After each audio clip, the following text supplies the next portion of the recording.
On tonight's episode, we're giving her all the power we can. We're beaming up for this week's Star Trek episode. Hit the damn button, Scotty!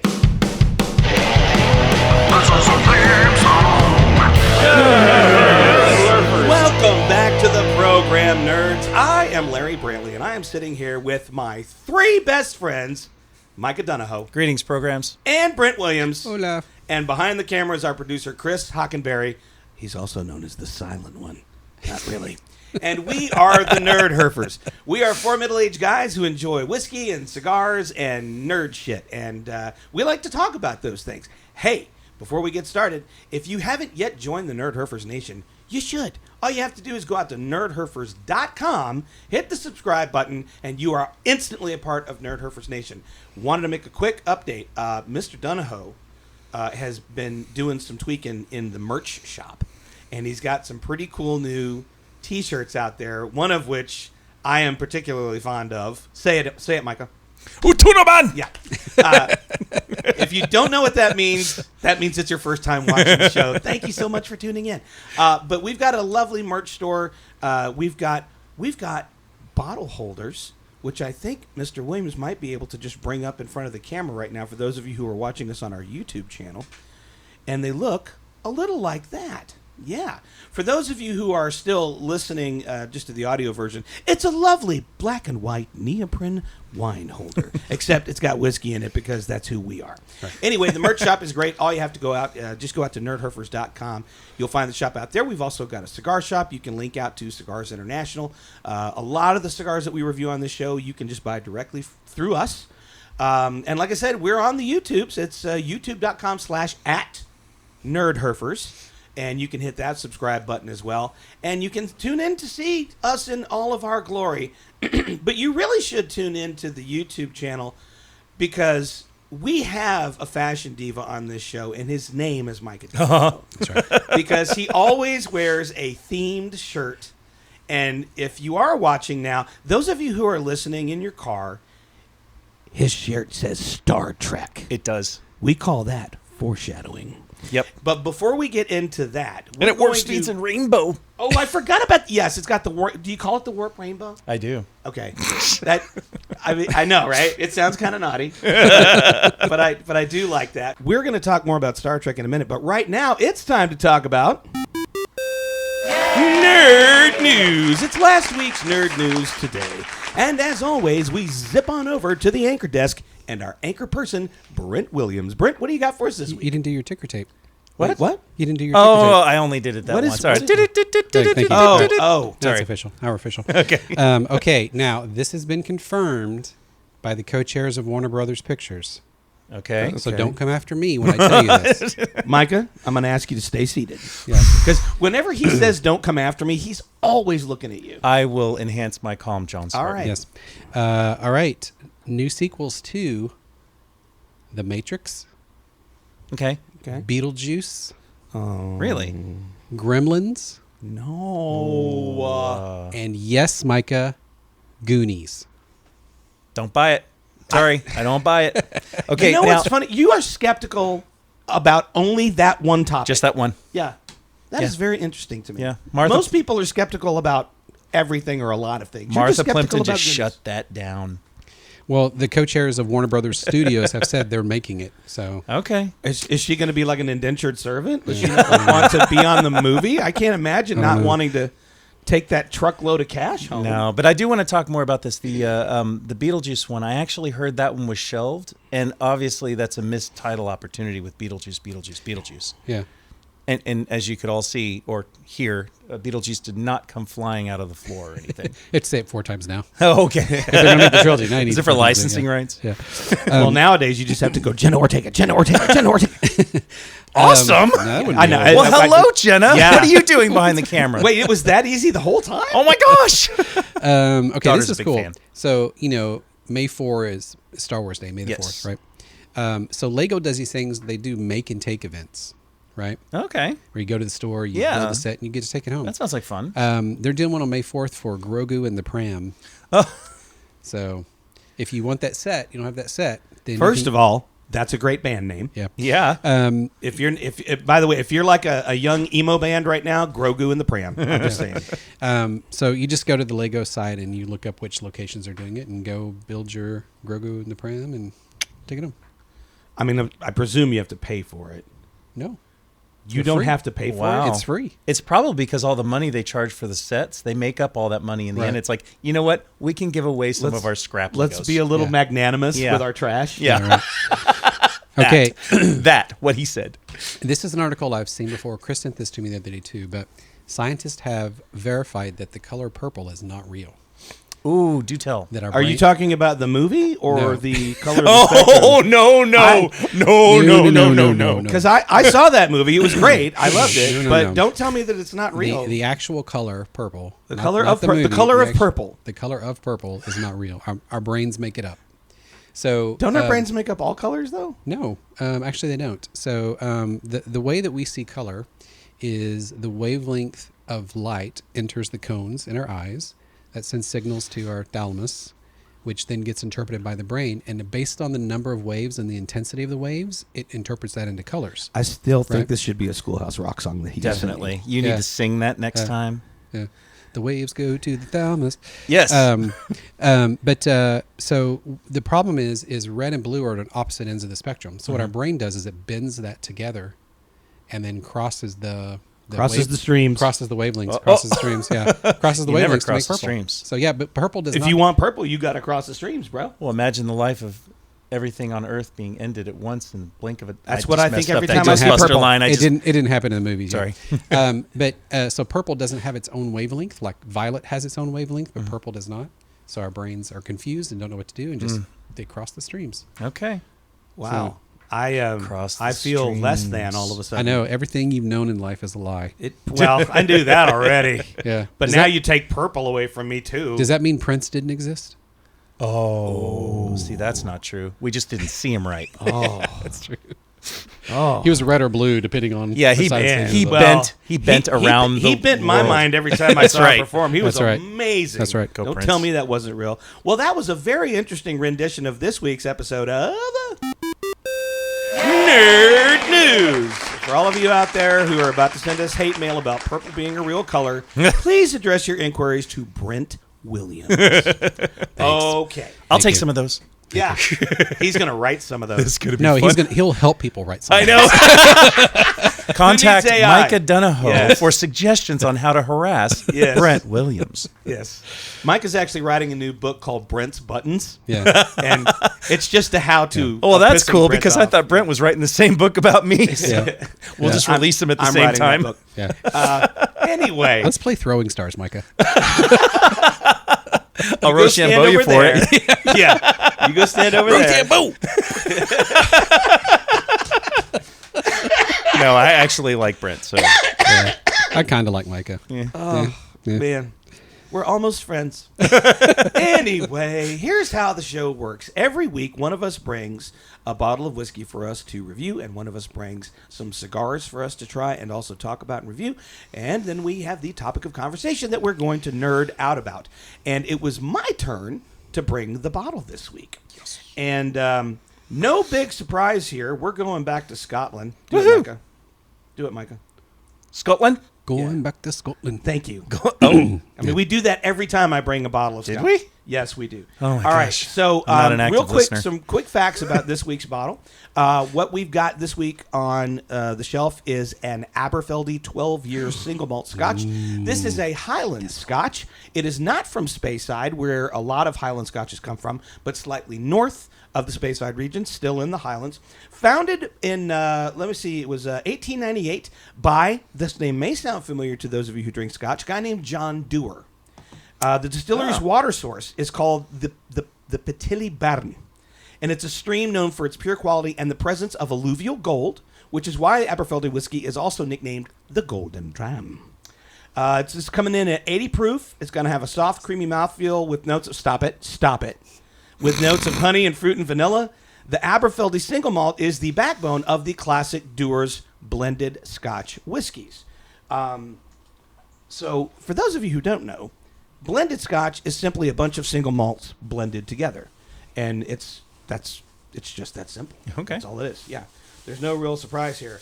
And here it is. The Aberfeldy 12-year. Now this, of course, like most good scotches, has been aged for 12 years. It's been put in American oak barrels that used to hold bourbon. So that you're going to have a little bit of that char there. It's going to be a little bit of smoke on the backside. And let's do the magic sound. Yay. Ooh, and a little sloshy, too. Nothing came out of the bottle. May I have question. everyone's glasses, please, as our producer chugs down the last of his pregame drink. I got a question. I have I've an noticed answer. that a lot of scotches live in the 12-year plus range. Uh-huh. And That's how the bourbons usually are somewhere in like 4 to 8 unless you're getting like really expensive. Right? So why is the price point the same? Well, first of all, You sit around, you wait 12 years for that. like everything else in the world, it is completely subjective.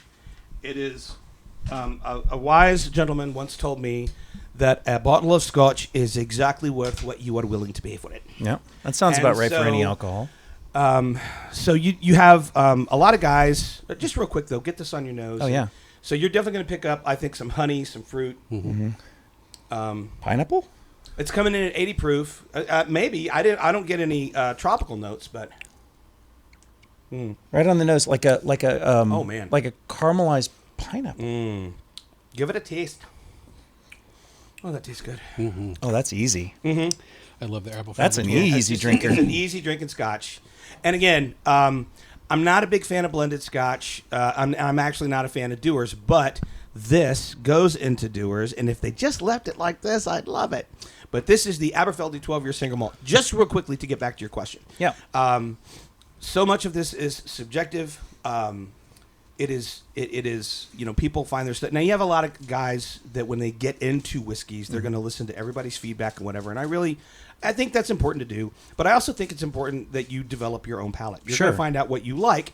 And the price of a bottle of any whiskey is no connotation or indication Yeah. of whether or not you're going to enjoy that bottle. Agreed. Your brain might decide it's the best thing ever because you paid $150 for it.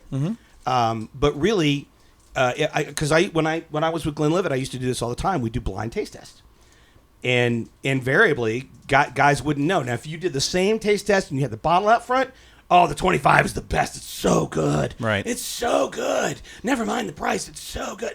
But if you did the same thing blind, 9 out of 10 picked either the 12 or the 15. Okay. So we are off and running with this Aberfeldy 12-year single malt scotch. But you know what?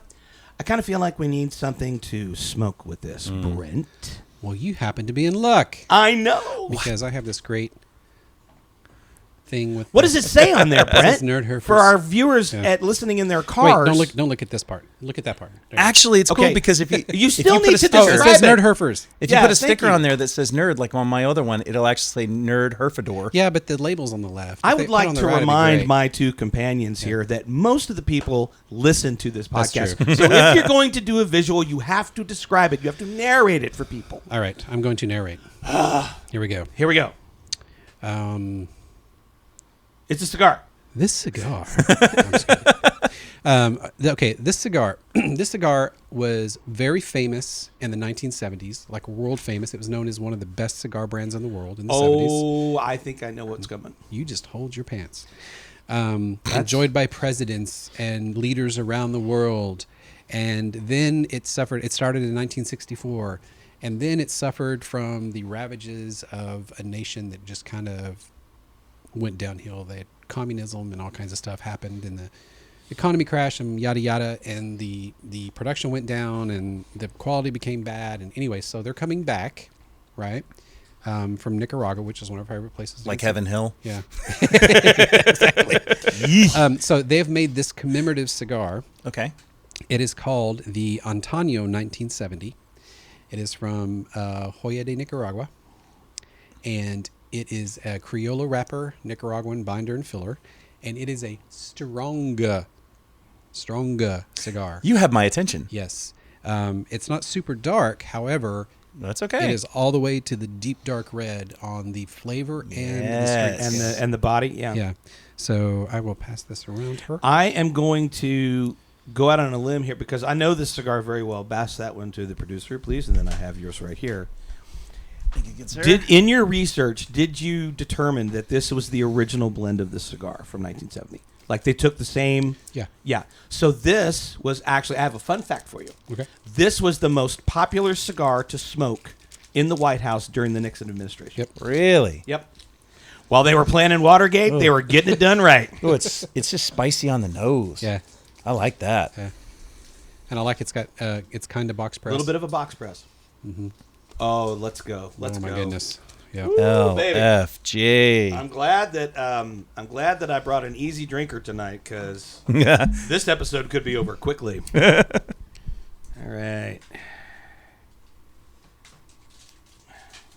I have to perform a twister move to get. Okay. I think I just pulled something in my spine. I'm fighting one of those myself. A spine pull. Yeah. The old spine pull. I did the first mow of the I season hate last when I do weekend. those spine pulls. Yeah. The first mow of the season last weekend. And then man. like a couple days later, it was like, Oh, hang on. old Yeah. man back. That is a middle-aged back right back there. Mm-hmm. Lot of cocoa. Oh, yeah. wow. A lot of cocoa. Interesting, this is a box press, but it's got about a medium draw to it. Doesn't Yeah. have a real easy draw. Yeah, And I'm not afraid. That is a packed cigar. Yeah. it is. Look at that. Wow. My draw is a little tight, but not too bad. Let's see if we can loosen her up on the toast here.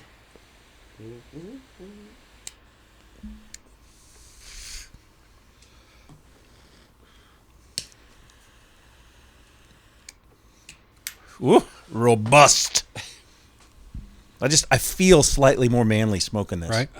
Feel like you want to break into a hotel in Washington, D.C.? I feel new chest hairs Or growing. get together with, there you go, get together with Arnold Schwarzenegger and go take out a third world country or something. This will hang out of my mouth. Chopper. Yeah, this will hang out of my mouth the whole time. Ooh. Wow. Yeah, that's deep. That is rich. That is rich. That is like, man, that's like a. I don't know. That's almost like a steak. It is. It's very meaty. Yummy. Oh, wow. Okay. There's the spice, too. I am not a crook. Yeah, this is black pepper steak right here. All right. Well, we are off and running. We've got this Joya de Nicaragua Antaño, which is the original blend from the 1970s, back when they were a Cuban cigar. Now they're made in Nicaragua. We've got the Aberfeldy 12-year single malt Scotch, and all we need now is the topic of conversation. We're going to nerd out tonight about something that is very near and dear to the gentleman over here, Mr. Donahoe. So I'm going to let him introduce tonight's topic. Micah, go. I'm pretty excited about this. We have covered so many topics now through. What are we like? We're so many episodes. What is this? 13 or 14 now? This is the 300th episode of the show. Nice. This is Celebratory. Season 2, episode 13. 13 I was close. or 12. I don't know. It's No, one it's of those. 13. So Let's not fight about that. We're nerding no, I'm about pretty other shit cool tonight, about boys. this because Math is not a thing. I haven't brought a lot of Star Trek to the show, and the last one that we did was a real crappy thing. And and I got to tell you, I'm kind of excited about this one because what we're doing is Star Trek, the original series movies. Oh man, I thought you were gonna. Yeah, I thought he had a I sound thought bite. you had the theme song. He was, Oh, no, he was sorry. holding his finger on the button. I was So like, disappointing. something's coming. No, I thought he was going to mute you because you're about to drop an F-bomb. We're watching Star Trek, the original series tonight. I should have done that.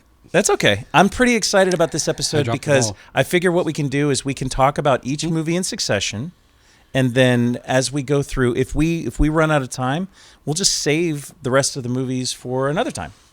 So well, we'll just before we jump into the movies themselves, do you have a little backstory for us about how they came about and all of that? Because there is a gentleman in particular. I want to hear your stuff first, but there's a gentleman in particular that's mostly responsible for the majority of those films, and we need to give him some love. So I planned for that. But Okay. like so so the original series was in '66, right? yeah, and so 79 episodes. we had three seasons, and then there was a plan for a second season that was called Star Trek Phase 2, but it didn't go forward. Interesting side fact on that is that the design for the next ship in Phase 2 is the same design that they use for Discovery. So they actually brought in Star Trek Discovery, they used that ship was that original design. So it was really nice to see that bring it out. So some years had passed, maybe a decade or more had passed. I think the first one, Star Trek, the motion picture, 79, right? Yep. 79. Yep. So do you happen to know like what the resurgence was? Like, has it just been the fans demanding it? I know some of this from the fan standpoint. Now, if you guys have some actual facts on this, I would love to hear them. But here's my understanding of what happened. After the series ended, there was a lot of conversation about when are we going to get more Star Trek? When are we going to get it? And then they didn't. So the fans of Star Trek took over. They started writing fanfic. And this is actually, the Kirk Spock fanfic stuff was some of the first fanfic out there. No kidding. Really? Yep. We don't have to get into the super details of that. No, that's probably for the wink, best. wink, Wink, wink. Nudge, nudge. We'll say Exactly. that one for So the fans started to nerdherfers after really hours. come together. And what they started doing is they really wanted to bring the fandom together even more. So what they did was they reached out to the actors that had been on the show, and they started forming Star Trek conventions, a place where Star Trek fans could get together and really nerd out about their thing. And then once that started to really blossom and bloom, and they knew that there was an interest there, then I was under the impression that it was the fan base that sparked the interest of other people to create Star Trek the Motion Picture. Okay. So there's a guy in particular who's largely responsible for the Star Trek TOS movies. And we're going to talk a little bit about a guy named Harv Bennett. Harv Bennett. Harv Bennett was born in Chicago, Illinois, in I think 1930. Went to the film school at UCLA. Graduated, immediately started working in television. First he worked in New York. Later he moved into production. He worked with Aaron Spelling. He produced such shows as The $6 Million Man and The Bionic Woman, Gemini Man, to name a few. And then he took a job at Paramount. And not long after he had taken a job at Paramount, the head guy there was very disappointed about how Star Trek the Motion Picture did at the box office. Because I think the budget was $45 million. And they almost didn't make their money back. They did not do well. Now, they knew they were going to do more Star Trek films, but they did not know what direction to go. Sure. And Harv Bennett said, I'll try. And so, because nobody else wanted the job, they gave it to Harv. Now, Harv went back immediately and watched all 79 Star Trek episodes, and he was particularly enamored with Space Seed. Mm-hmm. And that was what gave him the impetus to write what became Star Trek II, The Wrath of Khan. Exactly. And he then went on to produce all of the other films from that point forward. He co-wrote some. He produced others. He actually, in Star Trek III, had a cameo. He was the Starfleet commander who was giving Kirk his orders. Yeah, he was also he did a cameo in Star Trek V as well. Which one was that? Final Frontier. Final Frontier. And my understanding is he had plans to make a 6th Star Trek movie, but they were going to call it the Academy Years. Mm-hmm. And they were going to do cameos from Leonard Nimoy and William Shatner, but it was mostly going to be about them when they were young and at the Academy. Okay. Unfortunately, that never. We got that in the Kelvin timeline. Sure. Yeah. So that at that time that never happened. But Harv Bennett, he just kept popping up in there, man. So so carry us out some more conversation. Yeah. So Star Trek: The Motion Picture. One of the things that I hear a lot is that not a lot of people like it. It's really hard to introduce somebody to Star Trek, especially with that one, because if they're not going to go back and watch the 79 episodes, then you really can't start them at Star Trek: The Motion Picture either, because there's a lot of music and a lot of flybys, I think and there's a lot of animation. But I wanted to what? So I think that's a tall ask. It's like, you don't know Star Trek. Here's 79 episodes you need to watch first. And Right. then we'll watch this movie. Oh yeah. Well, I mean, even my daughters these days, I'm like, hey, I've got some great stuff for you, and 7 seasons of like 5 different series that you can. She's like, daunting. It's how I feel about One Piece. Yeah. I want to watch One Piece, but I'm not going to watch One Piece. Yeah. I want to, but I got won't. that It's kind got of time. 2,000 years of episodes. Who's got that? I know. I'm going to die before. It's literally One Piece has been an anime since before television existed. Exactly. So it's just too much. So Star Trek: The Motion Picture, I actually loved it because I imagine myself, if I was old enough to appreciate it back then, because when it came out I was 4, I started to, like, when I started to see it, I was like, the music all of the music. Jerry Goldsmith, right? Yes. Mm-hmm. Jerry Goldsmith puts together this soundtrack that is orchestral, and it just blows my mind. I started to also imagine back in 1979 the visuals that people were seeing, even though they were just constant flybys and flying around the ship and everything. That was pretty intense visuals for something that people really hadn't seen a lot of yet. Yeah. I went and saw it with my uncle, my dad's younger brother. He was a Star Trek nut. And I mean, talk about it. Yeah. Well, he's no longer around. But, sorry. But talk about a Star Trek nerd. I mean, he was a Star Trek nerd. And when that movie came out, I mean, we were there opening day. He was not happy about the pajamas they wore in the movie. Oh my gosh, the gray pajamas. But you know what? That was so 80s. And blue ones. Yeah. It was so late 70s. And what was going because on with what that was buckle? else? What other sci-fi show was popular at that time? Buck Rogers. Buck Rogers, And they what wore else? pajamas. Space Yeah, 1999, and they where wore they paja- wore flowy pajamas. Everybody wore day suits. Yeah. Well, that's what you're going to wear in the future. That's It's just right. comfort. It's all about comfort. Well, you know, William Shatner. I don't know. Did you see how tight his pants were? I didn't look comfortable to me. William Shatner actually went on a crazy diet to get in shape for that movie. Oh, I believe it. Yeah. Had several Which new he hair neg- pieces made. Which he neglected for the rest of the movies that he did. He didn't care. Well, to that that's why point. the uniforms changed. They had to get a little bulkier to hide Exactly. the bulk. So I do have a couple nerd facts. right. So William Shatner attended the premiere of the movie, obviously, and after he saw the movie, he said, "Well, that's it. We tried it and it didn't work, and there won't be any more." Oh, And did then he publicize that? Yeah, and then 15 years later, someone reminded him about that statement. He said, "Shows you what I know." Fair enough. So, so the age thing, all of the cast was actually really concerned about how the public would accept that it's been a decade since the last show, right? And so they did. If you notice in the first movie, there's a lot of the camera angles are slightly different. There's a lot of soft lighting. You know, all the tricks they try to do to make people look. After that, when they were just like, forget it, we're just going to embrace the age thing. Well, and I found it interesting because oh god, Uhura, the actress Nichelle name? Nichols? Michelle Nichols. Nichelle, sorry. Nichelle, yeah. Until Final Frontier, she had been coloring her hair. And then in Final Frontier, she just shows up and it's just this shock of white hair. And I was like, good for you, girlfriend. That's what made the palm dance. Oh, that that she was- did was yeah, that was fantastic. pretty cool. In Star Trek 6, she came back and she dyed her hair again. So speaking of Nichelle Nichols, the only original prop from this series in that movie, in the first movie, is her earpiece. The prop masters forgot to make it, so they had to go dig it out of the archives. Oh, wow. Awesome. Yeah. At least so, somebody knew where it was. Yeah. Yep. Hey, do you guys know where the earpiece is? Yeah. Well, there's a closet to the right Studio of the B, commissary. I guess. I don't know. So there's a scene where Spock is going through Kolinar, and he's actually saying English words. But what they did is they had a UCLA linguist go and invent the Vulcan language, right? And what he did was he made words that followed the lips movements of the English words, and then they dubbed it over, so that way it doesn't look fake. Yeah. But the original, like, uncut version, he's saying everything in English. I thought that a lot of the Yeah. Vulcan language sounded a lot like a variation in Pig Latin. Yeah, kind of. Go back and watch it. Maybe that's what he worked with. I Oh, invented this my new son language. become- Yeah.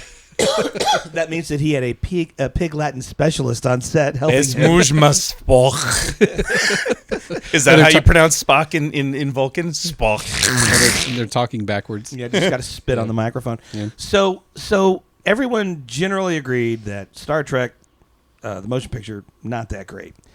Along comes Harv Bennett. He goes, hey, let's go back to the source material.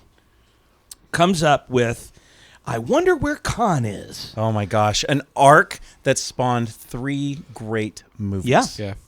Yeah, That's my and favorite. they brought back Ricardo Montalban, who just looked fabulous in Oh that my movie. gosh. That And that- molded chest That was glorious prosthetic Yeah. chest. Yes. Come on. I just wanted to touch it. Yeah, we all did. This is City Alpha 5! Oh. But I really liked, what I liked about Wrath of Khan is at the beginning of the film, everybody has sort of settled into their post-Enterprise life, right? Yeah. I mean, Spock's been promoted to a captain. Yep. Jim has finally accepted the Admiralty, and now he's running the Academy and whatever. We see all of that, and so really, and again, this is one of my favorite tropes in film. That movie starts the whole getting the band back together. Oh, yeah. Yeah, and And, Spock's actually captain of the Enterprise. Yeah. So I enjoyed that immensely. Yeah. So not to mention the fact that I remember the first time I saw Space Heat as a kid, and I was like, oh my God, this guy's just evil. Oh, yeah. He's such a bad dude. Such a good episode. He's like a fascist, but he's Spanish. I don't understand. Yeah, and that whole Space Seed and Wrath of Khan stuff spurred all of the eugenics war conversation that flowed into countless other series things. I mean, even Dr. Bashir in Deep Space Nine was a eugenics experiment. Well, even in is it Section 31 or Discovery, where the first mate is modified? Rebecca Romaine Stamos. Yes, she's modified. Well, because her race that's different though. She wasn't part of the eugenics wars. She was actually part of a race that used technology to enhance themselves. Okay. So when they were inducted into the Federation, that stuff was already... So the Federation apparently wasn't going to go ahead and just grandfather that race in, which was kind of disappointing, but there you go. Okay. So wait, Mystique was in a Star Trek movie? She was. That is fascinating. Yeah. Well, she was in the series. Star Trek, and it's actually, I think she was introduced in Discovery, but her mainstay is Strange New Worlds. Strange New Worlds, that's what I meant. Yeah. Very, very cool. So let's keep talking about the TOS films. Mm-hmm. I loved how they brought back, maybe one of the most popular episodes in Wrath of Khan. Followed that up with here was another thing I thought was cool, because I did go back and watch these films to prepare for this. We have this arc that is consecutive films because it's literally taking place immediately after the events of the previous film. Yes. And I loved that. 2, 3, and 4. Where are they going to go now? Wait. They still got the Klingon ship. What are they going to do? Now, I will say this. In Wrath of Khan, it was gritty. It was like it was almost like because granted they were on a budget back when they did the 79 episodes, right? But the thing I didn't like about Star Trek: The Motion Picture was it was all clean. It was like that. It was like that late 70s sci-fi clean. Whereas the subsequent films got a little dirtier, got a little grittier. And I appreciated that because I'm a Star Wars fan, and I don't think they're trying to compete with Star Wars because I think it's apples and oranges.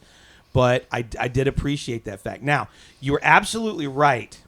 The only guy who didn't let himself go was George Takei.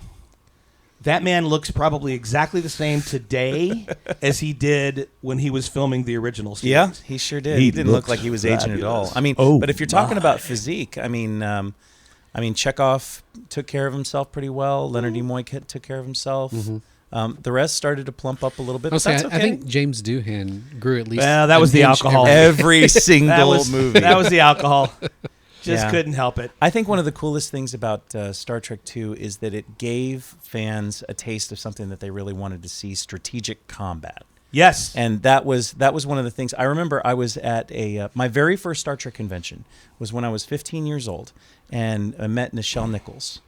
And I have a follow-up to this later, but I met Nichelle Nichols, and this was back when Star Trek conventions were the kind of thing where people would show up. You actually had to buy your ticket, and you got a seat in basically the audience. There was no walking around or anything like that. They put on auctions and audience participation things, and then they had the star come out, and then when it was done, the star would go outside the door, sit at a table, and as you were exiting this facility, you went out in a line and got your signature. Well, Nichelle Nichols, at the end of her performance, she sang a lovely, lovely song because her vocal talent is just off the charts.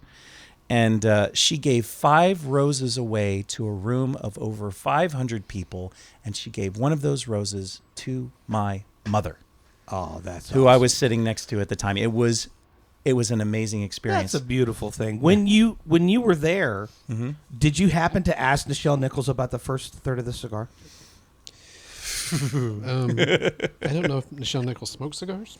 Oh, I don't think so. I don't Her think voice it's necessary. is way too pretty. I don't think it's necessary. Dude, it's too pretty. You can't smoke cigars. Your voice is too pretty.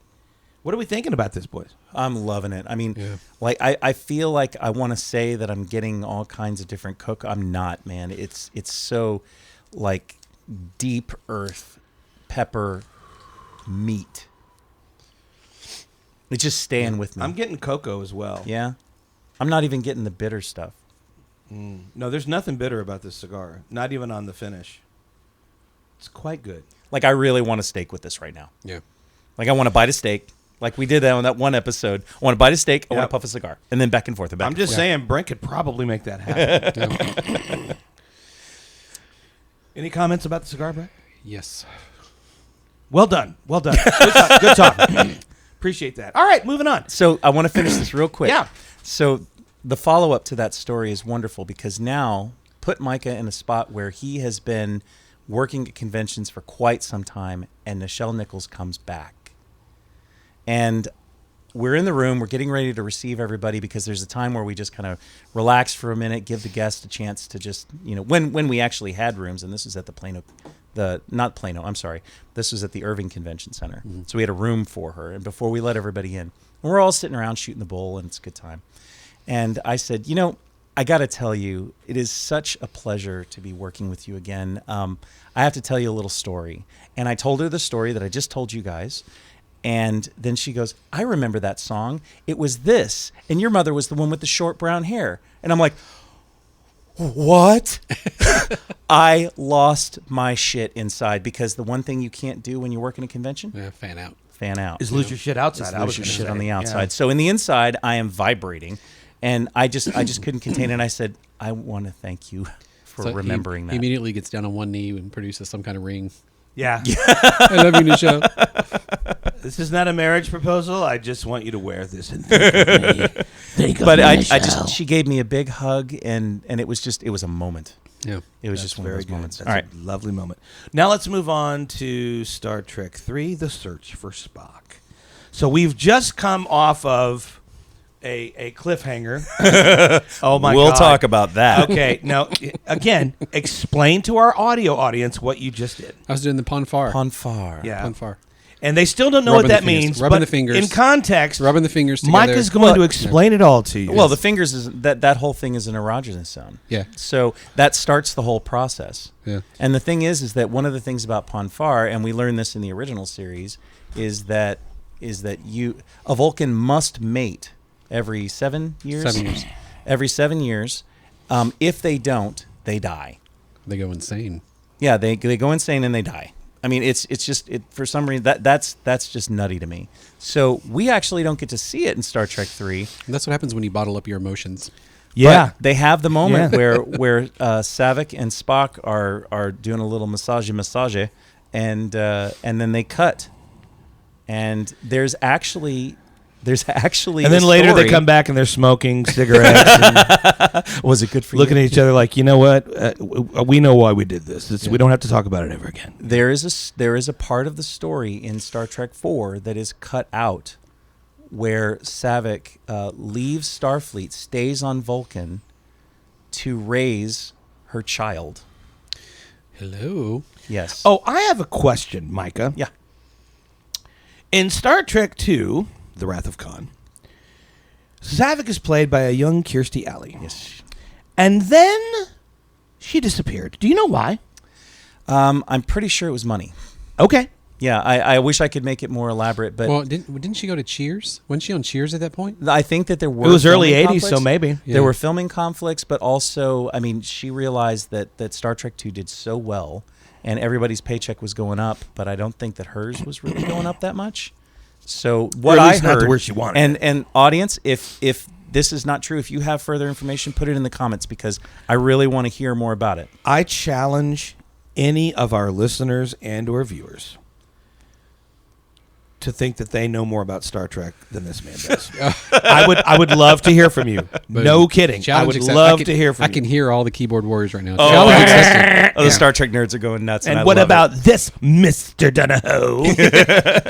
So Star Trek 3 is The Search for Spock, and this, of course, has a bit of family tragedy in it because Kirk loses his son after having just found him and reunited with him. But, and this is my problem with Star Trek 3. Christopher Lloyd. Yes. What? 100% Christopher Lloyd. Look, the man is a genius. The man is a great actor. I have nothing against him as an actor. However, I grew up watching Christopher Lloyd on an ABC sitcom called Taxi, playing a character called the Reverend Jim Ignatowski. And when Search for Spock came out, that is the only character I could hear. Now, keep in mind, in Star Trek 3, he plays the Klingon leader of this warship. Yes. And if he's speaking Klingon, I'm okay. But every time he opens his mouth and speaks English, I hear Reverend Jim Ignatowski. I hear was the best. I just hear him going Klingon next to Martok. Captain Kirk, you don't want to give me the Genesis device? Okie doke. That's what I heard the whole time. And it really but that was the only thing that pulled me out of the story. I feel bad that you had that experience. Yeah, I hate that for you. And then of course a few years later, Doc Brown, I'm like, see, that's him. That's him, Marty. Krug set the tone for Klingons as they were to be. Their tenacity, their drive, their pride, everything. And their ability to get smushed in the face under Kirk's boot and fall into a live volcano. Yes, I have had enough of you. Yeah. So that was my only, because everything else about that film I really enjoyed. And again, I just watched it yesterday. It's sort of as a catch up. Well, what I loved about it was the computer graphics, because it was still early. When was 3? 81? No. 3? 83. 83, 84? Oh, you know what? If only there was some sort of a device you could find that Star would Trek 3 was 84. Okay. But, it's still early computer graphics, that kind of stuff. But I just thought they did a really good job when they did the simulations of, like, the planet. That and the ship combat. It's funny that you bring that up, because it makes me think about what happened in the 90s when they started they feel like they got more toys or something. Yeah. And I didn't feel that the realism of ships in space for like 5 and 6 were as believable as 2 and 3. It's like the budgets went down or something. Yeah. And it got really cheap. I thought they just got new audiovisual toys that just made it look a little like we can make it more crisp. But by making it more crisp, they took something. Or yeah, we can make it less expensive. Yeah, maybe. This is because this is a constant thing in the television and movie industry. Is that? Well, I'm sorry, 5 and 6. I mean, I actually don't even count those. I mean, both of them were just dumb. Oh, we'll get there. Yeah. Okay. Well, we're still talking about 3, which I think 3. we all agreed on. Now, another plot point that I really enjoyed about 3 was the fact that back in 2, we've discovered this technology called Genesis that it can apparently generate life from lifelessness, and Kirk's son is attached to this, and there seems to be a lot of hope. It's definitely the thing that resurrects Spock in the 3rd film, but it turns out to be a dud. And it turns out that young Kirk, who doesn't go by that last name, he goes by his mother's maiden name, Marcus, did exactly like his father would have done. He cut some corners. He changed the conditions of the test, as it were. He used protomatter. And used protomatter, which, all legitimate scientists agree is a horrible thing to do, and you should never use it. And so it was, we see in that brief moment there that, he's definitely like his dad. It was also applied to something that it wasn't intended, because when they applied the Genesis effect to that underground cavern, everything worked out fine. But when the Genesis torpedo went off in the Reliant, what it did was, just so everybody knows, the Genesis torpedo actually destroys what's there and reassembles based on its programming. So what it did was it actually absorbed the Mutara Nebula and all of the stuff in there and combined it into a planet. Mm-hmm. And I think that the instability of nebulas in general caused some of that issue. Yeah. So we don't actually know what the Genesis torpedo would have done on an actual planet, but then in the Picard series, in that one place, they have a thing where it says Genesis 2. So they tried it again. Yeah. Anyway. Interesting. Yeah. So the resolution of that, of course, is they find Spock, and they'd have to take him back to Vulcan now. Yep. And I loved McCoy's character. I actually thought, so of all the characters, I actually thought his was the one that got better with age. Mm-hmm.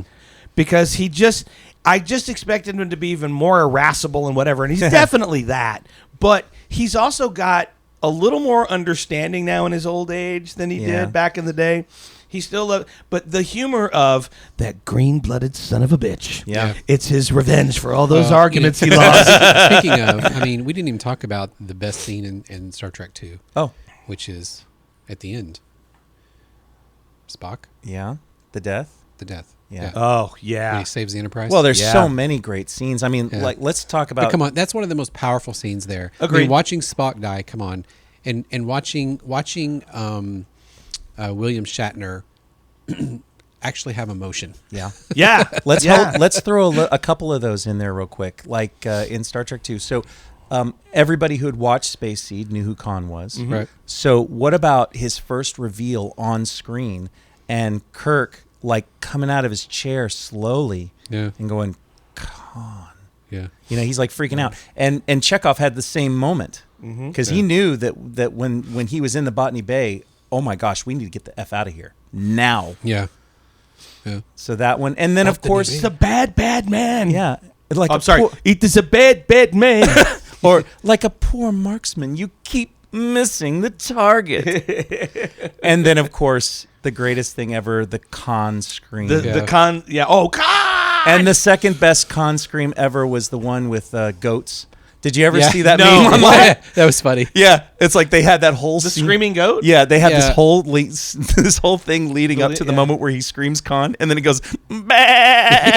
It's one of those goat screams. Yeah. Oh, it's hilarious. That's pretty funny. What is the thing that Kirk says, or that Khan says to Kirk as he's getting ready to blow up the Genesis device? Oh, from Hell's Heart I stab Stab at at thee. thee. Yeah. For hate's sake, I spit my last Breath at thee. breath at thee. Yeah.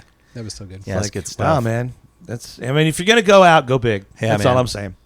So now in Star 3, of Trek course, we do get the resolution of Star Trek 3 was. I do love that they like. I kind of wonder how that happened though. Maybe you know, nerd.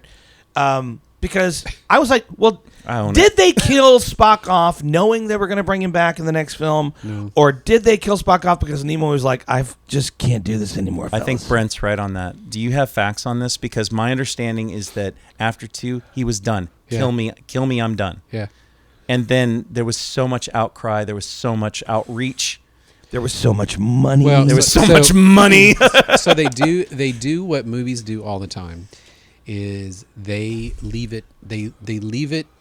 They give themselves an out if they need to, right? Like it happens in franchises all the time. They're going to kill this character off, but they do it in a way that there's a slight possibility, they could bring them back if they're willing to do, like they're going to do with John Wick, by the way, in number 5. Oh, boy. A Anyway, topic we don't for talk another about day. that. yeah. Don't yeah. get me started. The accelerating aging as you watch Spock grow from Right. a child, from a baby to to Right. an adult, and then you get to see his face all morphy and stuff. And Yeah. Well, then they get him back to Vulcan, and this was the part of the film that I could have done without those 5 minutes. Oh. Because, well, look, it's like, okay, we know what's happening. We know they're going to try to pull his soul out of Contra. McCoy's body and put it back into the now middle-aged Spock again. Yay! But they just took so long to do it. There was a moment where it seems to be over and they're all coming down from the stairs, and it looks like the rest of the crew are standing up. I'm wondering if they just sat down and started playing marbles or something, because they were just like, oh my God. Is Anybody this got a how long- deck of cards? Anybody? Sulu, you always have a game on you. Come on, man. Let's go. What do you got? You got a collapsible fencing sword. I'm That's sure we can right. pull out. Yeah. And Oh, my. oh my! So that part of it dragged. But I love that scene there at the end where Spock has that moment of recognition. Yes. Yeah. And he repeats what he said as he was dying to his Yes. friend. And then he goes, Jim, your name is Jim. And so I was like, And okay, I wept. that's cool. I have. That's very cool. And always Yeah. will be. Now, Star Trek 4. So much fun. I know. It was like a Goonies So adventure, much right? fun. It was like, I swear to God, Harv Bennett was like, okay, you guys, we have just come off 2 heavy films. lighten this Let's load. have a little fun. Oh my gosh! And the delivery. I mean, of the the world lines. still has to be in peril. Yes. But let's throw in time travel, and I don't know. I'm going to say whales. Why not? Let's do whales. I want.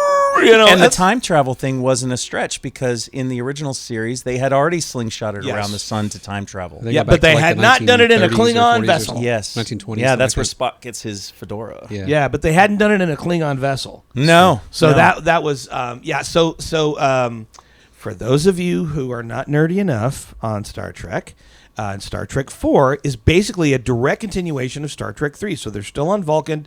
They have decided to go and turn themselves in on Earth to Starfleet and suffer the consequences. And along the way, there's some weird probe that's making some weird noise, and it's headed for Earth, and it's disabling everything in its path, and nobody knows what's going on. But, of course, now Spock is there. And he's like, hang on. It's whale song. I figured it out. It's whale Hey, song. take that sound and put it underwater. Yeah. I knew I was right. Whale song, and not just any whales. It's the humpback whales, and yeah, they don't exist anymore. So if this thing's going to our version of Earth, to our Earth, to talk to humpback whales, it's not going to be happy. And apparently, it's just going to like pull the oceans up out and just kill everything. So the intrepid crew of not the Enterprise now, because now they're still in this stolen Klingon vessel, are going to slingshot around the sun. Right. Yep. Now here's my favorite part, though. They didn't just go back to 21st century Earth. They picked a very specific time.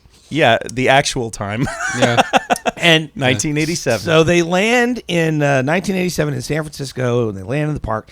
And then it is just literally a romp. Everybody It was a remember romp. where we Yeah. parked. Yeah. And so, there are things like, oh my God, they're still using money. And McCoy is just incensed at every method of healthcare that is available in the 20th century is to him just It's like the barbarism Stone and Ages. butchery. Grew a new kidney. Yeah, and that was just a ton of fun. And they do have moments of peril, like Chekhov gets captured by the Navy, Yes. and he gets injured in the process, and they have to get him out. There's a little bit of a love interest. Asking the cop. I'm sorry, this is so funny because my daughter's watching it and she's like, I don't really get it. I'm like, okay, so back in 1987, there was still a little bit of leeriness about Russians. Well, the Cold War was still on, for and fuck's communism and stuff. For heaven's so sake. now you have a Russian walking up to a cop in San Francisco going, do you know where the nuclear vessels Where are the are? nuclear vessels? Where are the nuclear vessels? vessels? Oh, I don't know. I think it's across the bay in Alameda. That's what I said. Oh man, yeah. There were so many different lines that were delivered, and if you don't, what did he say? He You went to don't love Berkeley in the something? 60s. A little too much LDS. LDS. And he's talking to that interrogator on the Enterprise. By the way, they actually got on board the ship, the Enterprise. Sir, it's the Enterprise. Understood. That was good. Well, I really loved what they did in that film though, because they decided to give the audience a break. Mm-hmm. It's been pretty heavy for 2 and 3. The moment of levity was wonderful. We're gonna have a little bit of levity, and the now. jokes were wonderful. That's where, and we'll get into this, but that's where 5 and 6 screwed up. Yeah. Because their delivery was off, their timing was off. So, I wanted to actually ask you guys: did you guys find it a little bit interesting that the antagonist of Star Trek 4, the probe itself, was kind of another V'ger? Why are all these creatures coming back to Earth? Yeah. Oh, and if you get a chance to see Star Trek the Motion Picture, the director's they call it the director's release or director's something. It's not director's cut. Okay. But they actually added footage of V'ger out of the cloud firing its devices over the planet. Oh. Like over the outskirts of the planet. Okay. You only No. see that on the view screen. Anyway. Going back to 4, If I have, I love the fact that it was like an adventure. It was just a fun adventure. It was 90 minutes of that. Oh, yeah. However, I really wish that they had given us a little more understanding of what the damn probe was and why it was connected to whales. I always kind of pictured it as something that was like an alien race planted them on the planet, and then they came back to check up on them, and then they weren't there, which of course pissed off this race because apparently whales fly in big tubes in space. Well, but I mean, Thanks for the fish. Yes, so long, and thanks for all the fish. Douglas Adams. I'd like to go one episode where we don't reference Douglas Adams. Actually, that's not true. I That don't care how episode many is times we coming. Yeah. But yeah, I was like, okay, like if there's one major plot point that I kind of wish they'd fleshed out a little bit, it was that one. Because I wonder if the whales got in the water and were like, yeah, if you guys had done and if you hadn't hunted us to extinction, you wouldn't be in this mess right now. Which Spock told us about. Because you hairless apes. When he mind melded with a whale, he's like he's unhappy about they're unhappy about the way their species has been treated. Yeah, Gracie is okay. pregnant. So the underlying thing there is this is the 80s. It's activism and all that kind of stuff. So this movie was a political statement. You're right. 100%. It came out. It was the same thing with like what was it? Lethal Weapon 2 with End Apartheid. Oh, with End Apartheid. Yeah. Yep. Yeah. And the tuna stuff. But yeah, you're right. You're right. The whale topic was a really, really big subject back in '87.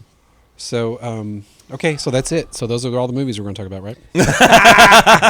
Let's go into Star Trek V. Well, I'm going to let you lead on this one, buddy, because I'm kind of in Brent's camp with this one. So yeah, and honestly, 5 and 6 are definitely not my favorite, but Star Trek V is an exploration. I mean, they've explored so much in the episodes and then in the movie and everything, and then what left is to go look for but God. Yeah. So I mean, the thing is that it's that moment when we've got Sybok, who is Spock's brother, who reveals the notion that he got a message from God that he needed to go and do this, and then we're like, oh no, he's a zealot. Yeah. Ooh, how do we process this? Yeah. And then they go to the Great Barrier, which they've never really talked about much again. It's by the ice wall. Yeah, right. That winter is coming. The only I completely forgot about this until I watched this film again yesterday. I'm sorry, but I know. But one of the characters, so there's a place in the neutral zone that sort of, it was, what do they call it, the Planet of Peace or something like that? Planet of Intergalactic Peace. Yeah, is, which is just this barren desert world where Paradise the Romulans City. and Klingons and the Terrans get together. Nimbus 3. Yeah, and just basically there's nothing to do. They have no power of negotiation. They just sit around and drink and gamble and whatever. Yeah, it was like a publicity stunt that they put all this stuff together. And the guy who was the Terran, the Federation representative, was a character named David Warner. David Warner. And when I saw him again, I was like, oh my God, it's the ultimate evil being. Yeah. From Time Bandits. But that's okay. He'll be back in 6. Yeah. And I just, oh my God. I just remembered his role in Time Bandits, which is a much better role. We should talk about Time Bandits. Where I he actually would watched talk, that the other day. where he would talk It's one of about my the supreme favorites. being, like, look at what he spends his time on. 40 species of parrot. Yeah. Nipples for men. Yeah. What's the point? I love. I was like, I love it. It's like he goes, well, he can't be all wrong. He made you. yeah. But I was like, oh, David Warner, say something. No, he did. He was just like, I'm drunk and I don't want to be here. Yeah, he was point? better as Gorkon. I know that we don't like that some people don't like Star Trek 6, but I really. Some people. So there's a message. He meant all the people. There's a message in 6 that was delivered a little poorly. And the message is we're tired and we're just doing this for a paycheck. Yeah. Oh my gosh. This is one of those moments where people look at you and say, you know that Star Trek isn't real, right? And you're like, damn it. This ends our conversation. Why do you lie to me? But yeah, no, I mean, so Star Trek V is the exploration of the ultimate, right? Is trying to find Meaning of life type thing. Yeah, it is. It is like it is the. Why are we here? 47. We've been exploring. Yeah, exactly. 42. 42. Sorry. Which I'm older now, so I have a few extra. Oh, there you go. Yeah. We explore the universe. We've explored all this stuff, and as far as everybody is known, because we haven't made it into Next Gen in the further series, they've explored so much. And now there's rumor that God is on the other side of that barrier, and no ship has ever passed through it. But apparently, the Enterprise can do it with ease. Yeah. So they get to this planet, and now you have this this being of light that has the ability to shift his appearance and assume what everybody is thinking in their heads. So this actually gets into further conversations about like things like Q, or in the original series Trelane, or I forgot about Trelane. Gary Seven, or Apollo. I mean, the omnipotent beings of Star Trek. Right. And what was the resolution of that? Well, we come to find out that that it's just a being that's been trapped there, and he wants a way out, because one of the greatest lines in the whole movie, even if you don't like Star Trek V, is, excuse me, what does God need with a Star Trek? With a starship. Yeah. And what is Star Trek? See, I just flubbed that. That sucks. No, What does okay. God need with a starship? And then, of course, McCoy's like, you don't go up to the Almighty and ask for his ID. Come on, that was awesome. That's a great line. It was the only one. The one good. So just fast forward to that point in the film. Yep. Watch that scene, and then skip 6 altogether, and then go straight to Next Generation. Yep. Or Generations. No, Star Trek 6. Well, Well, Generations was the transfer movie. it was. It was actually. I take that back. It was. Star Trek 6 was the transfer movie, and it happens at the very, very end of the film. And if nobody's familiar, Star Trek 6, and I'll make this brief. Star Trek 6 is the Klingon Empire has had an accident on Praxis that has destroyed a lot of their resources that they use to basically fuel everything they do.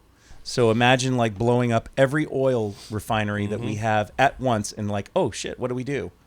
So that happens, and we realize that an enemy of the Federation for decades is now in real big trouble, and they need to form alliances so that they can survive. Well, but didn't they frame Kirk? Oh yeah. And because he goes to that prison planet, Oh right? yeah, because ever since Star Trek 4, they've been wanting to get Kirk in prison. Yeah. And that's what that litigator in Star Trek 4 was trying to do. Yeah. So yeah. they have this, and of course, Kirk is framed. Kirk and McCoy go to prison. Ruapente, like the worst prison in the galaxy at this time, I guess. And then Kirk has to prove himself, and then they all get a glory shot at the very end where everybody gets up on stage and Yeah. puts their hands on their hips, and Sulu's a captain now. Yep. So, but that's about it. Is Generations the one where he allegedly died? Mm-hmm. Yeah. Yeah. But he didn't really, though, did he? He died. He died. Kirk died in Generations. Yeah. But wasn't there... It was explained somewhere else that when he died, he was living in like the thing at the time. ribbon- so he didn't the really ribbon thread die. thing. Oh, yeah, the Nexus. Yes. So, no, because he exited the Nexus to get to Soren to stop him Well, okay. from shooting. I the know what thing. Larry's asking. So the official history was that Kirk died when the Nexus hit the Enterprise. Right? Oh, yes. But actually, he went into the Nexus because he does come out to fight the guy, but he dies at the end of that. Okay. Yeah. All right. So he's on the he does die in that and movie. again in Star Trek Picard. I'm sorry. And one yeah. of the best death scenes ever. Oh, Actually, he goes, "Oh my!" And then of course, But he didn't actually go... yeah. It would have been better maybe if he had. Well, actually, they just didn't have the microphone by his butt at that moment. That's a true story. It'd be like what? Like, do you guys remember like the longest death scene in the history of the MCU? Deadpool. Yes. So hard to say goodbye. Like I would love to have seen Kirk do something like that. So to cap that, just so you know, is that the bridge between the two is the final statement that is the voiceover work that Shatner's doing at the end of Star Trek VI, where he says to boldly go where no one has gone before. Mm-hmm. And then actually Michael Dorn came in and played an ancestor of Worf's as the attorney on the Klingon homeworld when they were on trial. that's true. Yeah, I was going to say because I remember the attorney was somebody I recognized. They but I called couldn't him remember who it General Worf. was. Yeah, Oh. and so I love when Next Generation comes out, and there's a question. Somebody asks Worf. They're looking at like historical footage of like Klingons with their big bony ridges and everything, and Worf's just got that one thing right here. They're like, what happened? And he goes, we don't like to talk about. We don't talk. We don't talk about that. That was good stuff. Yeah. Oh, Well, man. so in the pantheon. Oh, well, hang on. Is anybody at the second third of the cigar yet? Yes. Okay, let's We're talk talking about about Star Trek. I'm excited. You know I'm there. Well, yes. You've been puffing like when I the get Magic excited, I'm Dragon. like, "Puh, puh, puh, puh, puh, puh." I think I am going to go grill some steaks after this episode. Hell yeah. Nice. So what are we thinking on the second? But first of all, has it changed much for you? Nope. No, it's so consistent. Yeah. And the construction of this, I just like to add, the construction of this is so tight. No flaking. Yep. The draw is consistent. It's It not is. too loose, but it's not too tight. I have not had to refire one time. Not me at all. I did just because I put mine down because I was so interested in the conversation. I forgot That's to, okay. forgot to smoke my cigar. That's okay. You just love that conversation. That is a part of the show, though. I got hyper focused. Yeah. No, for me, it's just like every draw is still like super meaty. It's just, I mean, this is definitely Are a you full having body any cigar. problem with your draw right now? Because you have a little bit of a tunnel going on there. You see that? No, I'm not. It's Okay. not really a tunnel. It's just it's barely there. It's a barely tunnel. Barely tunnel. Yeah. So let's get back to this. In the pantheon of Star Trek movies, and there at this point have been a metric shit ton of them. Mm-hmm. Where do you and I freely admit this, I have not seen all of them. I have not seen all of them. I've seen all of the TOS. I think I've seen all of the Generation movies. The ones with Pike and then Kelvin. The Kelvin time. I don't think I haven't even seen any of those. Where Zachary, what's his name, plays Spock. Zachary and Spock. Quinto. Yeah, I mean, Simon Pegg as Scotty. Come on. Hell yeah. But I love Simon Pegg. We've talked about this. Get down. But in the pantheon of all of the Star Trek movies, where, Micah, do you place the TOS films? So they live in their own century for me. I have been able to completely separate my love for original series versus Next Gen versus Deep Space versus Voyager, Discovery, all the things. I've been able to separate myself out from these. And So that is a very political way of saying you're not going to say where they... Oh, no, it's not that at all. I love them for their own reasons. I mean, I grew up on original series. That's where my fandom started. I mentioned this before. I had an uncle and my mother were like really heavy into Star Trek. Loved it. And Was this that uncle? What uncle? That uncle. The one that had the apartment? You used to go hang out with him? Yeah. No, Yeah. that wasn't his uncle. That was like some drug dealer that lived in his apartments. Oh, that's my downstairs drug dealer. No, different guy. Oh, okay. I didn't know if you called him uncle. No. No, but I love them for what they are, and then as I, by the time Star Trek Next Generation came out, that's 1987. That was, I was, what was I? 12? 4? Oh, sorry. Speaking of, real fast, have you seen the pictures of the screen test they did with Picard with hair? Yes. Originally, that character had hair, and it was this big bushy head of hair. Didn't the guy ever no, have are you hair? serious? I'm dead serious. And They were put like, that on Patrick Stewart? Yeah, and they were like, and he was like, nope. Yeah, just Yeah. pull that rug No, off. not doing it. I mean, there's enough people in the series using rugs. I have played Shakespeare. Yeah. I cannot imagine. I cannot imagine Patrick Stewart ever having hair. Even when I saw him in Excalibur. Do you guys remember that movie? He has a little bit of hair in the original Dune movie. Yes, but it's A sideburns. little. But it's It's heavier. he's balding on little. top, but he's still got the silver. little. animal. That's right. Please, my lord. Yeah. But even like Young even, pup. prior to Dune, he did a movie with Liam Neeson called Excalibur. Oh, yeah. And Helen Mirren was in that film Oh as my well. gosh. And Heck then, yeah. yeah. That movie got me through some difficult times. Let me just tell you right now, Morgana, love you, mean it. He still didn't have hair. So like, can you find that like on YouTube or something? Oh, it's just Google it. Okay. Yeah. Oh, yeah, I it's out there. have to see that because Yeah. I've never seen that, and It's pretty I funny. really want It's to pretty now. funny. Yeah. So eventually, one day, I'm going to want to do an episode over next gen movies, and then that's when I'd like to talk about Generations. Okay. So let's hold off on that one because that is the ultimate bridge between the two series. Okay. Of all the Star Trek lore, and I'm including television series, and I'm asking this to Micah, by the way, because he is far and away our Star Trek nerd on this show. Of all the Star Trek lore, what is the series and or film collection that you go back to the most? Okay, so I'm not being evasive here. It's all of them. He's totally being evasive. He is totally being evasive. I cycle them all. I do original series, and then I go back. I watch all of Next Gen, then Deep Space, then Voyager. I even go back and watch some Enterprise, but not as often. But not as often. As the producer laughs. Yeah. Well, do you do that? No. Do you have a favorite? No, for me, it's Wrath of Khan. I mean, to me, so it's a very specific film, not just the TOS series, but the nothing film. wrong with that. Everything that's come out, I will watch Khan all day. Oh yeah, Yeah. Even when they do the big fake wooden ear when the worm crawls into it. Yeah. That's actually pretty funny because they think that the prop that they zoomed up on is like the ear is like this big. Yeah. Well, you can tell it's a puppet on a string, and Yeah, it's a big yeah. wooden ear they've painted. And, It still creeped me out though, man. Oh yeah, heck yeah. Like I don't like the idea of anything crawling up in my ear. Terrifies me. Oh yeah. That like I don't want that.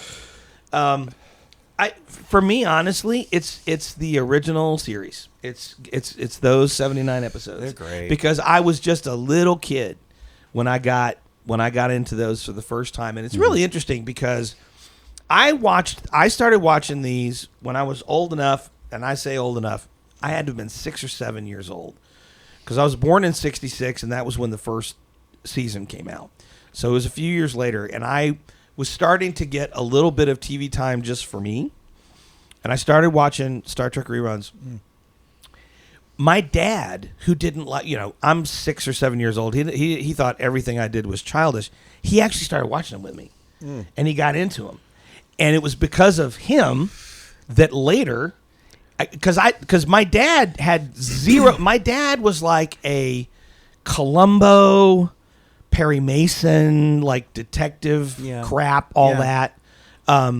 But he started watching Star Trek with me. I very distinctly remember this, and he got into it big time.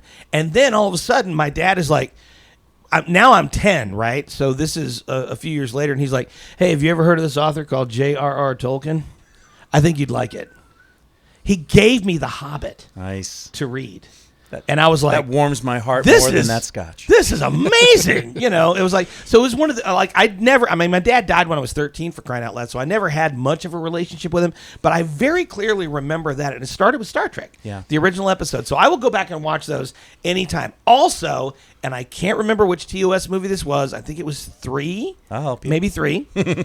Where they go into the bar. Oh, it had to have been 3 because McCoy is looking for someone to take him into the Genesis. Star Trek 2.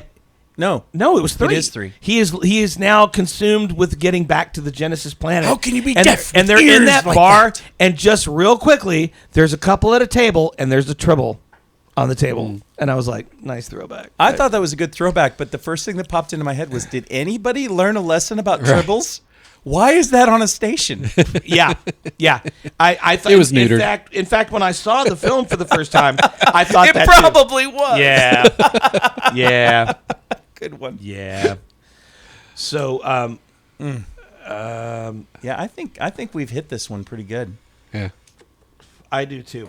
I have enjoyed this immensely, and I have to tell you, Micah, that this is how committed I am to this show and to subjects that are important to you. It had been decades since I had seen any of those films. And I went back, and I could not bring myself to watch the first one. I had too many memories of those of the word V'ger, which just sounds like it should be something that swingers couples do on a cruise. But I watched 2, 3, 4. I got through half of 5, and I went, no, I just can't. But like 2, 3, and 4, and I got into the history of Harv Bennett and how he basically picked that up when nobody thought, after the first film flopped, that there would be anything, and he turned that franchise around. Yeah. Did a great job. Got the original cast on board with it. I really enjoyed those. Good. So I'm really glad that you were I able very to. much enjoyed that, and because of that, now I feel like I need to consult you to go. Okay, I kind of need to go into the, what do you keep calling it, the Kelvin timeline? Yes.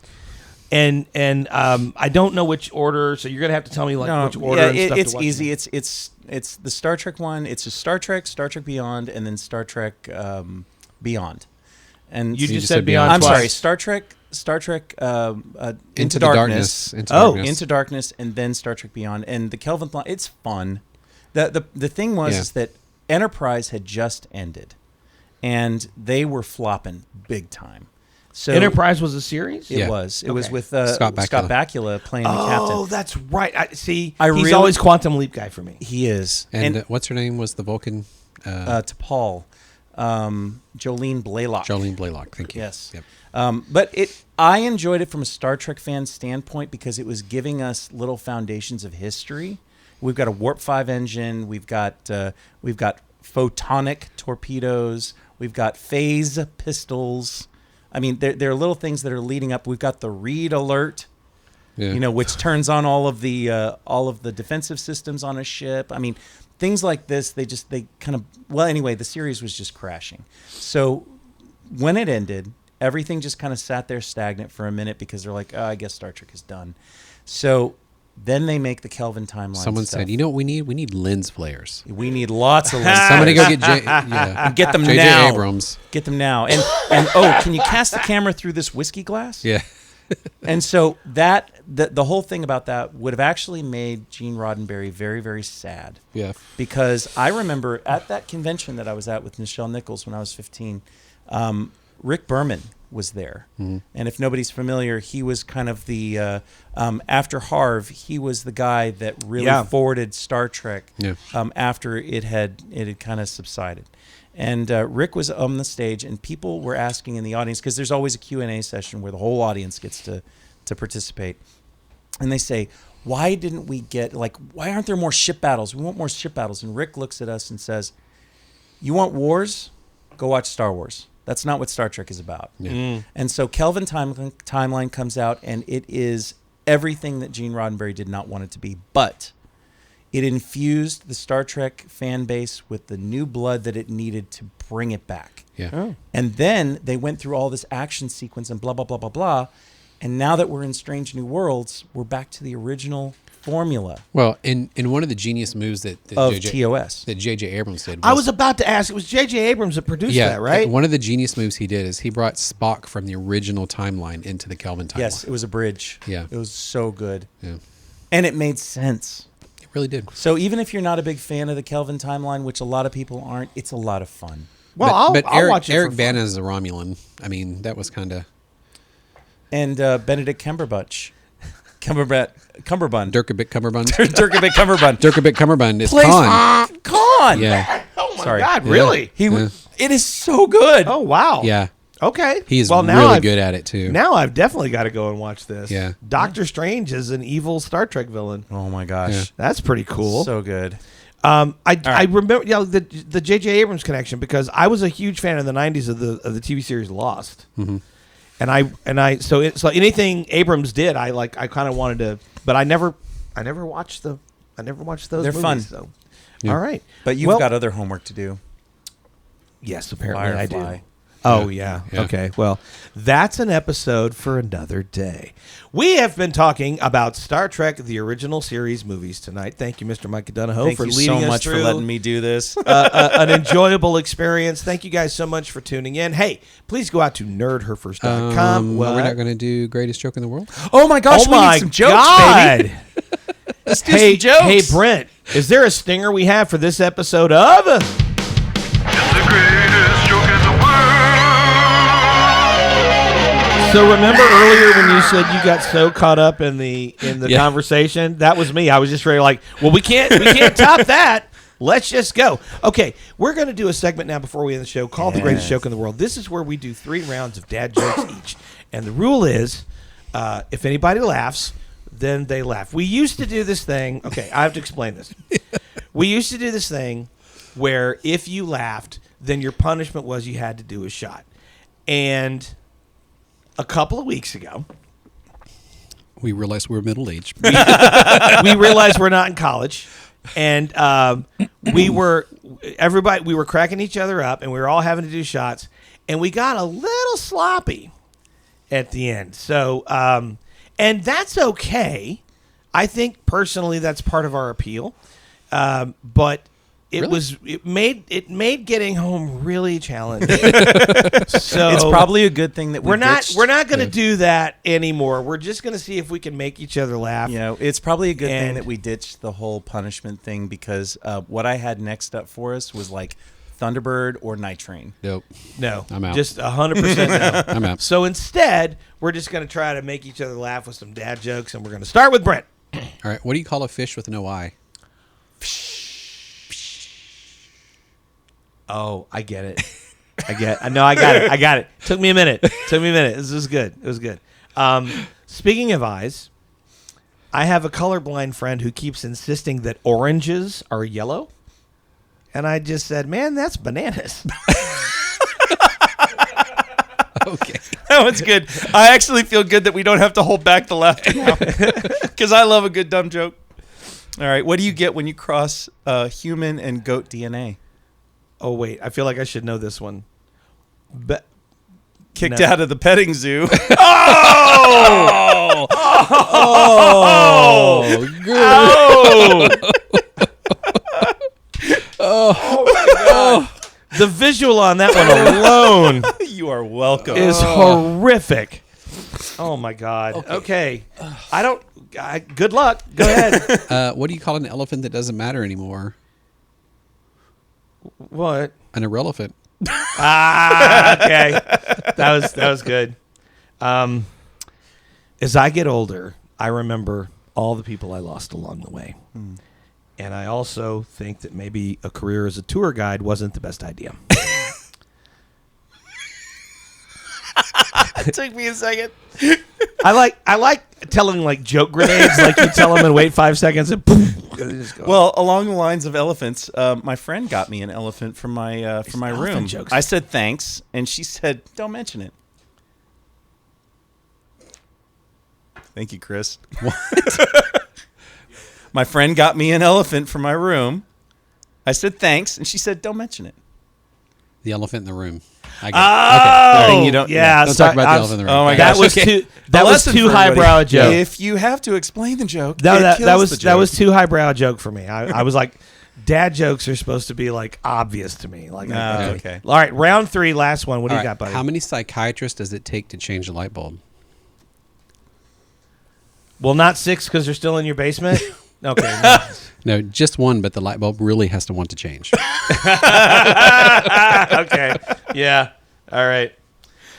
Someone told me it's impossible to make a pun about vegetables, and I said that is not necessarily true. Wonk, wonk. Don't Sad you give me a trombone. thumbs down, asshole. We're telling dad jokes here. Thumbs down. All right, I Bite got me, this. producer. All right, a guy's drinking at a bar and he hears a voice say, "Nice tie." Then a few minutes later, he hears a voice say, "Beautiful shirt." And the guy says, "Who says that?" And the bartender says, "It's the peanuts. They're complimentary." Thank you, Chris. Hope you enjoyed this week's episode of. It's the greatest joke in the world. We all had at least one winner in the round, I Yeah, think. So okay. that was Right. pretty good. It's too bad that we weren't doing shots because, well, probably it's not too bad that we're doing shots. But anyway, okay, that's going to take us out to the exit of this week's episode. Again, thank you guys so much for being with us. Please go out to nerdherfers.com and subscribe to the podcast. Go out to our YouTube channel. Ready for it? youtube.com/@nerdherfers. It's very complicated, but trust me, you're going to want to see, 3 middle-aged guys sitting around smoking and drinking because who doesn't want to see that? Who doesn't see that? Yeah. Come on, that's just Anyway, pure entertainment right there. I We am- didn't even have to talk. We'll just sit around and drink, smoke cigars. and Literally be like, for an hour. Yeah. Just was actually, no, I know that wouldn't be true because one of us hates silence and it's not me. Oh, plug the merch again. Oh, again, if you go out to nerdherfers.com, we've got a merch shop. Our friend, the very modest Micah Donahoe, has created some new T-shirt designs, and they're really cool, and I think you will like them. There's a lot of other stuff out there as well. Thank you guys so much for coming along on this funny, weird ride with us. I am Larry Brantley. That is Micah Donahoe. Live long and prosper. And Brent Williams. my friends, always keep your phaser set to stun. along with our producer, Chris Hockenberry, and I am saying, from hell's heart, I stab at thee, but in the nicest possible way. Thank you guys so much. Good night.